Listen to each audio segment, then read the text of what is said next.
Ya, kembali lagi kita akan melanjutkan pembelajaran kita tentang prinsip ilahi dalam bahasa Indonesia.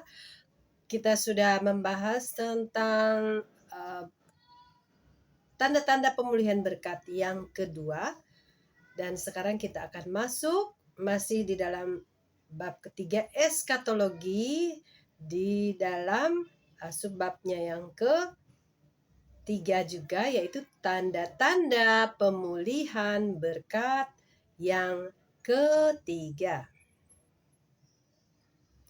Ya, sekali Adam dan Hawa mencapai kesempurnaan mereka secara individu, maka mereka memenuhi berkat yang ketiga. Mereka mencapai penguasaan dunia jasmani. Penguasaan atas dunia jasmani memiliki dua aspek, internal dan eksternal juga. Kedua aspek penguasaan ini telah hilang dari manusia pada saat manusia jatuh ke dalam dosa. Tapi kita dapat menyaksikan pemulihannya pada zaman akhir sekarang ini. Hal ini juga mengingatkan bahwa sekarang adalah merupakan akhir zaman ketika kita melihat tanda-tanda ini. Penguasaan internal menunjuk kepada penguasaan secara hati. Seseorang yang telah mencapai kesempurnaan secara hati, dia bergema bersama Allah di dalam hatinya. Dia akan mengalami hati Allah sebagai kenyataan hatinya sendiri yang dia rasakan di dalam hatinya sendiri. Dengan demikian, ia akan mampu untuk mengasihi ciptaan dengan kasih yang sama seperti hati Allah, yang sama seperti Allah rasakan terhadap ciptaan. Bagaimana Allah mencintai ciptaan ini dan menghargai keindahan manusia ini, juga akan menghargai keindahan alam ini dengan kesenangan yang sama seperti yang dirasakan oleh Sang Pencipta, Allah itu sendiri. Inilah arti dari penguasaan secara hati. Namun, ketika manusia jatuh ke dalam dosa dan tidak bisa lagi mengalami perasaan hati yang sama seperti yang Allah rasakan, maka mereka menjadi tidak bisa berhubungan juga dengan, bukan saja dengan Allah secara pribadi, namun juga dengan ciptaan. Mereka tidak bisa menghargai lagi ciptaan. Mereka tidak lagi melihat ciptaan ini sama seperti Allah melihat ciptaan ini. Seperti kasih yang mengalir dari hati Allah terhadap ciptaan, manusia yang sudah jatuh berdosa tidak lagi bisa mengalami hal yang sama, yang seperti ini. Providensi Allah atas pemulihan melalui agama, filsafat, etika, dan sebagainya perlahan-lahan telah mengangkat kerohanian manusia berdosa untuk kembali kepada Sang Pencipta, Allah itu sendiri. Di dunia modern ada bukti bahwa orang mulai memperoleh kembali kelayakan untuk menguasai ciptaan dengan hati mereka. Jadi secara hati mereka mengasihi ciptaan dan mereka bisa menguasai. Penguasaan eksternal menunjukkan penguasaan yang selayaknya terhadap ciptaan melalui ilmu pengetahuan dan teknologi, sains dan teknologi. Jika nenek moyang pertama kita telah mencapai kesempurnaan dan memperoleh penguasaan secara internal, telah menggapai penguasaan secara internal atas seluruh ciptaan, dan mereka mampu mengasihinya dengan hati yang sama seperti Allah mengasihi ciptaan, maka kepekaan mereka kepada dimensi rohani dari ciptaan seharusnya juga berkembang ke tingkatan yang lebih tinggi lagi daripada keadaan saat itu. Ini akan merangsang cepat kemajuan ilmu pengetahuan saat itu, dan mereka akan menguasai secara eksternal segala sesuatu yang ada di dunia jasmani.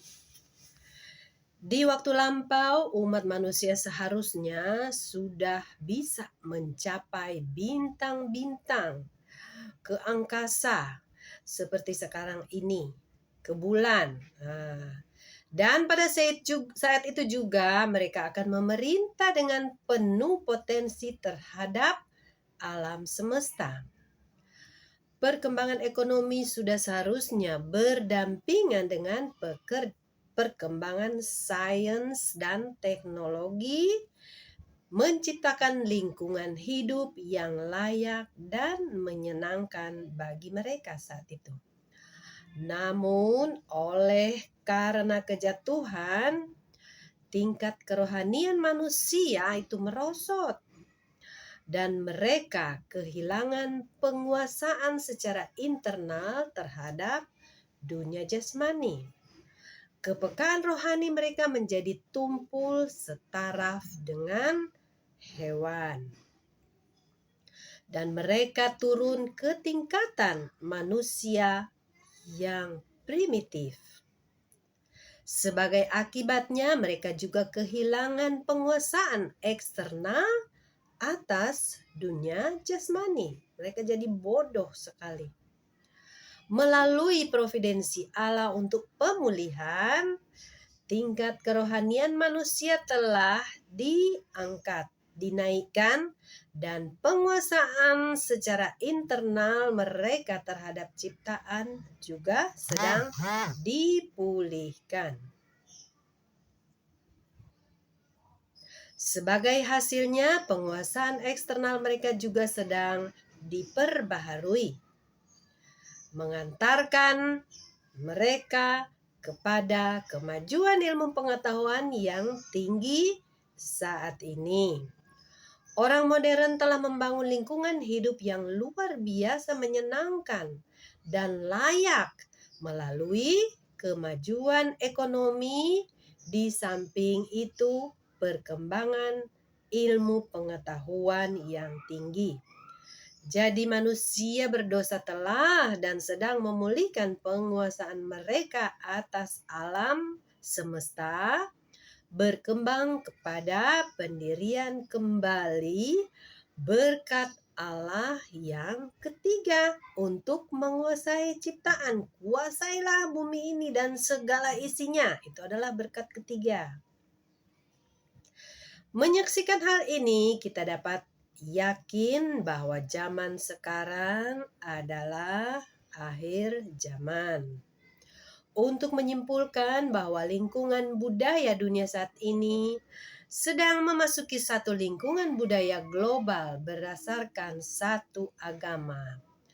Akibatnya bangsa-bangsa sedang bergerak ke arah pembentukan satu aparat pemerintahan internasional, berkembang dari Liga Bangsa-Bangsa kepada Perserikatan Bangsa-Bangsa PBB. Saat ini manusia sedang merancangkan visi untuk satu pemerintahan global dunia. Di dalam lingkup ekonomi, dunia sedang bergerak maju kepada arah mendirikan pasar bersama secara global internasional. Perkembangan transportasi dan teknologi komunikasi yang tinggi telah mengatasi pemisahan waktu dan ruang. Apalagi internet saat ini. Sekarang kita bicara di Amerika, bisa dengar langsung. Jadi orang saat ini dapat bepergian dan berkomunikasi satu dengan yang lain hampir sama seperti mereka sedang hidup bersama di dalam satu kampung yang sama, bahkan di dalam satu rumah. Kalau Zoom itu seperti di dalam satu rumah. Orang-orang dari semua ras, dari timur dan barat dapat bertemu satu dengan yang lain semudah seperti jika mereka adalah anggota satu keluarga besar. Orang-orang dari 6 benua sedang melintasi samudra, mencari kasih, pertemanan, dan persaudaraan.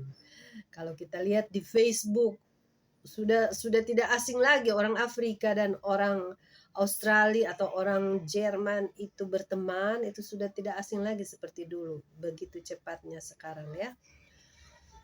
Namun satu keluarga hanya dapat dibentuk ketika ada satu bapak atau satu ayah dan satu ibu untuk satu keluarga dunia, keluarga global.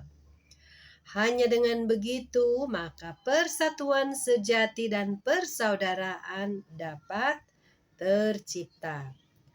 Hanya ketika Kristus datang kembali sebagai orang tua umat manusia, maka semua orang akan bergabung bersama dalam satu keluarga besar dan hidup harmonis dalam satu kampung global atau satu dunia global.